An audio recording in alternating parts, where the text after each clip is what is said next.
Hello and welcome back to my channel. Today you will see my lovely client from Kentucky, and she drove all the way here to get her hair done. She's been coming to me for a few months now and she's amazing. She has such beautiful hair, and today we're installing the what do you call these? She wanted the coil braids, but then she told me the day before that she wanted to be Rapunzel with it. And I said, okay, let's do it. And I was super excited to do it. She said she wanted me to do a custom color blend of burgundy with just a hint of a black in it. So I mixed up all the colors, of course, before she came. And yeah, she was happy with the color. So I do custom colors, and that's something that if you are a braider, you don't have to just use what's in the pack. You can take all kinds of colors and blend them together and make something your own. So of course, as you can see, we are doing them hip length is what she wanted. And so I'm braiding them down to the hip, but I'm leaving at least about 10 inches on the end so that I have enough to do the little curl action. So as you can see here, I'm gonna break it down for y'all. I used this amazing braid gel. Oh my God, it's so good. I add that to the hair and I take a comb and I try to gently go through the hair and just work that through from the roots and also at the tip so that it lays flat within the braid. And I just really get that nice and flat. Okay. No, I do not braid with shoes on. I probably should, but I don't. I don't wear shoes at home.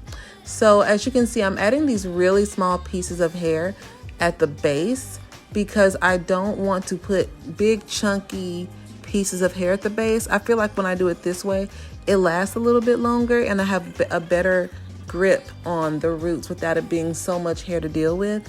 I know a lot of people like to use rubber band, but I just use smaller pieces at the root and I just add them to the braid. So as you can see, I'm doing that, and I'm also smoothing and combing and detangling as I go. And this is the part where I start adding the thicker strands of hair to get that volume in. And as you add the hair, don't forget to tuck her hair in. She has this beautiful hair. It's been growing out so much and it's getting thick and luscious. And so we want to tuck that in so that it is acting as a protective style. So yeah, so as you can see, I'm tucking and just, you just put that up under there and continue. And then you just continue with the braid. I know some people, they'll add all the way down, and sometimes I do that, but with this, if I would have given her like really big braids that were really long, it would have been really heavy and also really damaging. So we don't want to do that. And she can get the look with this amount of hair. And as you can see, I braided it down. And of course, we're making her Rapunzel, Rapunzel's sister. So I'm adding in some hair at the ends of the hair. Sorry, at the ends of the braid. I'm adding in some hair at the ends of the braids. And I am just adding in maybe three extra strands to the end of each braid. Okay. And you can see a comb down there, y'all.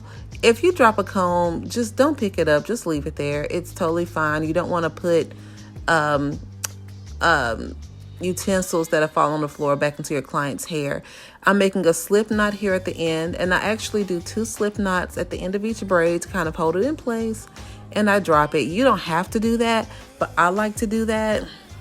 And then of course, trimming is absolutely necessary. It just gives your braids a cleaner look, looks more professional, and it actually does in fact help the braids stay in longer. Now this part I'm kind of upset because my son came home from school and he was like asking for snacks, and I was like, oh, just wait, give me a second.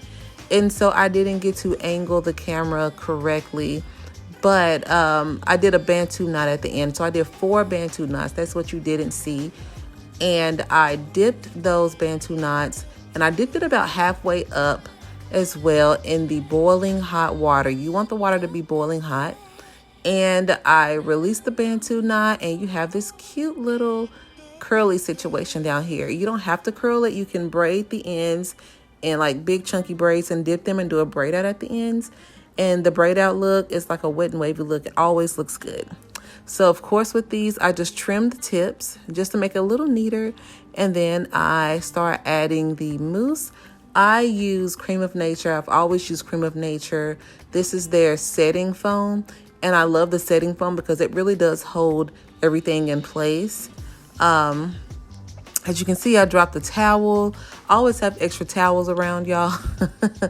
I mean, you know, just things happen. I was extra clumsy today. I was dropping everything. But yeah, I'm adding this foam to the ends as well. And then, of course, I come through with the Hot Shot hair dryer. No, it's not a Hot Shot. This is a Yellowbird. Very hard to find these days. They get really, really hot. So just be careful with using those. So now I'm about to start adding the oil. I've been using this 10-in-1 growth oil. I found it on Instagram and it works so good on all of my clients' hair. I love using this oil. It's so good. It just works wonders and it makes the braids look really good. It's got some great ingredients. It's completely organic, and they also use the I forget what the herb is called. I'll put it on the screen. And now I'm just fixing up her edges. We're not doing crazy baby hair today. It's just like, you don't have to do that with all your clients unless they ask for it specifically. But you do want to lay the edges if you can. This is the She Is Bomb collection. It is black owned edge control. I've been using it for years. And this is the finished result. She loved it. She loved the length. I mean, the length is giving.